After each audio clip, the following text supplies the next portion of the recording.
dynamics inside of the talks at the moment are very delicate. So we have seen a number of issues raised by both developed countries and developing countries about the status of the text, about some of the legal outcomes, what's that going to look like, and then also what we can get on the new Durban Platform work programme moving forward.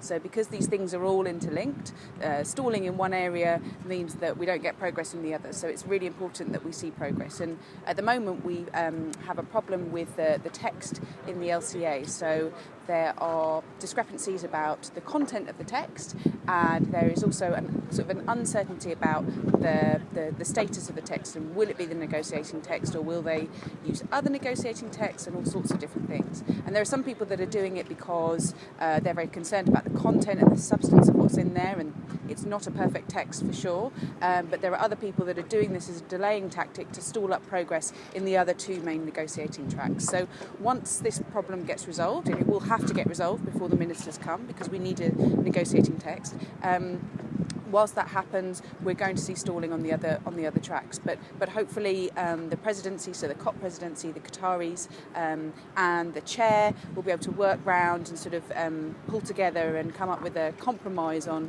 what should be the basis of the negotiating text. Can we do a little he said, she said? If we dig into the LCA a bit, there was a dust-up between Japan and maybe the Saudi chair. What's going on there? So I think it's actually quite unclear what happened. I think it was basically that it was a row about the substance of the text. So as I understand it, the text that was proposed by the chair, the Saudi Arabian chair, was not necessarily wanted by the parties in the room, and that caused a kerfuffle. And so we have now seen that we have a new facilitator. We've still got lack of clarity about where the text is.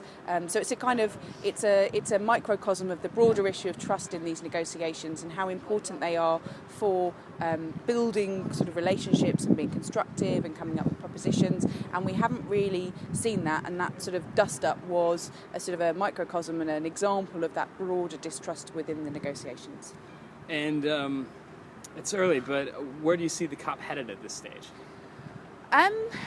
It's still all to play for actually at the moment. So if the COP presidency can get itself into action, if we think that the parties are willing to seek compromise, then essentially we should be on the right track. So if we can get a negotiating text, get some substantive decisions in the LCA, we can see the KP move forward.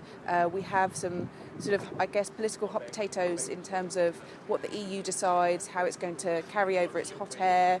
Will Poland and Russia win out and get their hot air into the second commitment period? We also have to close down that decision on the second commitment period and make sure that it's a kind of a legally binding agreement to enter into a second commitment period. And once we have that, then we can start work on the ADP and get a little bit more about, what does the milestones look like for next year? Can we have some ministerial roundtables? Can we get some initiatives going around other measures that can help to complement this process, like, for example, giving a sort of a mandate to the Montreal protocols to give them a kick up the bum, and potentially something on fossil fuel subsidies. There's a range of different things that people can do outside of the negotiations and bring them back in terms of short-term ambition under the Durban Platform. So these three things are very delicately balanced, and trying to work them all in synchronicity is incredibly hard, but I have faith that the parties can do it.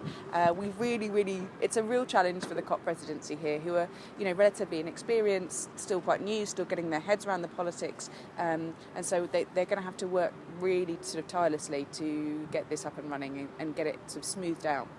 Thanks, Liz. Thanks for taking some time out of your day, and happy belated birthday. Thank you.